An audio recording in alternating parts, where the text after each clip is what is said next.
Joining us now, national security analyst Paul Rieckhoff. He's a veteran of the Iraq War and founder and CEO of Independent Veterans of America. He also is the host of Independent Americans podcast.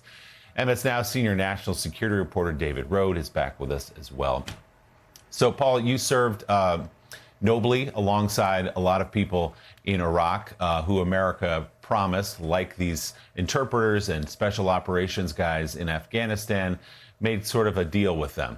Help us and we'll take care of you down the road. It appears now that agreement has been broken. Can you explain what that arrangement would have been with those Afghan interpreters saying, we know this is dangerous work, but if you help us here, we'll take care of you? What's your reaction to this story?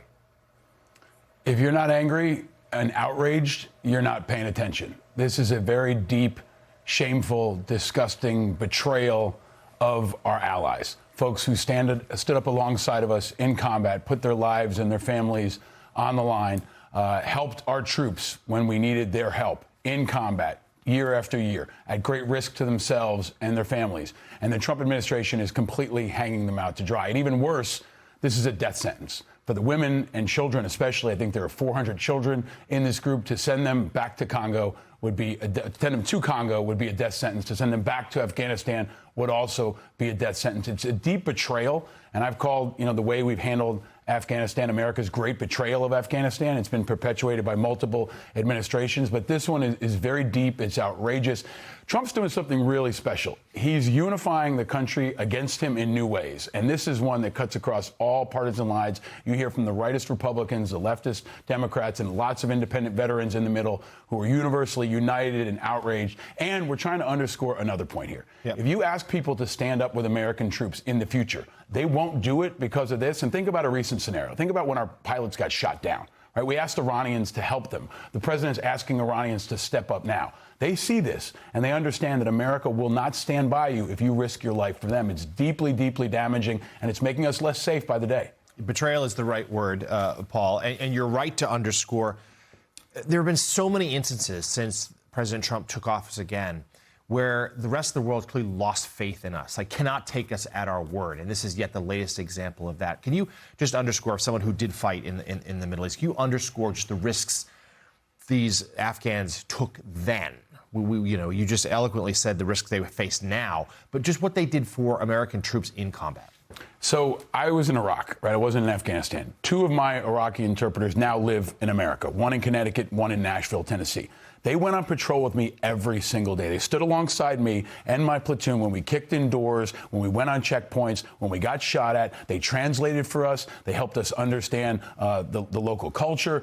They fed us intelligence. And then they had to go back to their homes, right, without our protection. And it took us years to get them over here. We got them over through a lot of different ways, and eventually there was a program in place to get more of them here. My two interpreters are doing amazingly well. They're great American citizens. They have children. My interpreter, Mohammed, lives in Nashville. His son's playing football. His daughter's doing well in school. They're a great American success story. If we left him in Baghdad, he'd be dead. His family might be dead, too. And that's what will happen to these Afghans if we send them back. And it's already what's happened to thousands of Afghans that we've left behind. It's a total abandonment, and it's making our troops less safe and more hated by the day, not just in places like Afghanistan and Iraq, but all around the world. American troops will be less trusted because of this move. And Paul is exactly right. This is bipartisan. You had a lot of Republicans complaining when Joe Biden ordered the United States to leave Afghanistan and not even leave 2,000 troops behind. And so you heard then that was a betrayal of our Afghan allies who had fought alongside us. But, David Rode, it's stacking up, man. I mean, a betrayal of our Afghan allies, a constant betrayal of our Kurdish allies, constant through the decades. The betrayal of our Ukrainian allies, our former Ukrainian allies.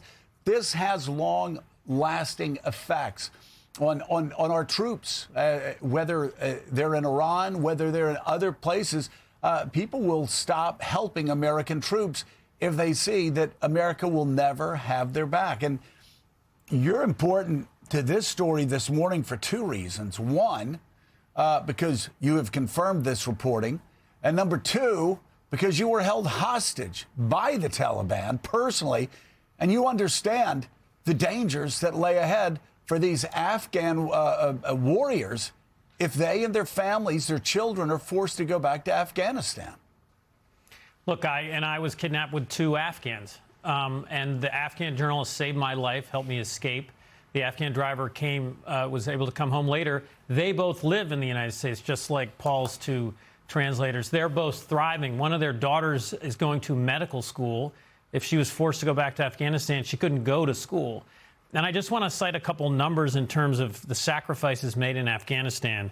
And look, basically 2,420 Americans died.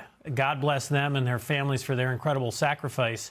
Another roughly 1,000 European and other allies died. But the biggest number by far who died were roughly 60,000 Afghans fought the Taliban and died. There's a big divide in Afghanistan between urban Afghans who wanted a more modern country. They were very proud to be Muslim, but they wanted to be Muslim and modern like Turkey.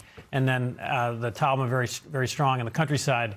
So it's extraordinary what's happening. 1,100 of these Afghans are being forced to make this choice. 400 of them are children, and 150 of these Afghans have relatives. That war went on for so long. They have relatives serving currently in the United States military. But they are going to be asked, sitting in Qatar, they've been sitting in a camp for a year. You want to go to Congo or back to Afghanistan? And lastly, I just found a Reuters story, exclusive this morning. Hats off to Reuters.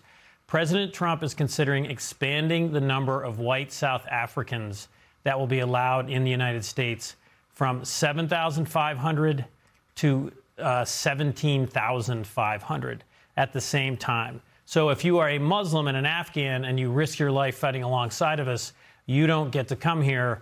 But if you're a white South African, you do.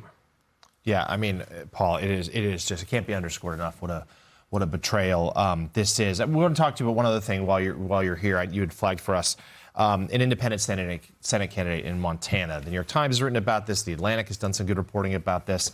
It's sort of created a schism there in the party as this, he has said, hey, I'll govern like a Democrat, but I'm going to run as an independent. And there's some who fear that it could be coughing up a winnable seat.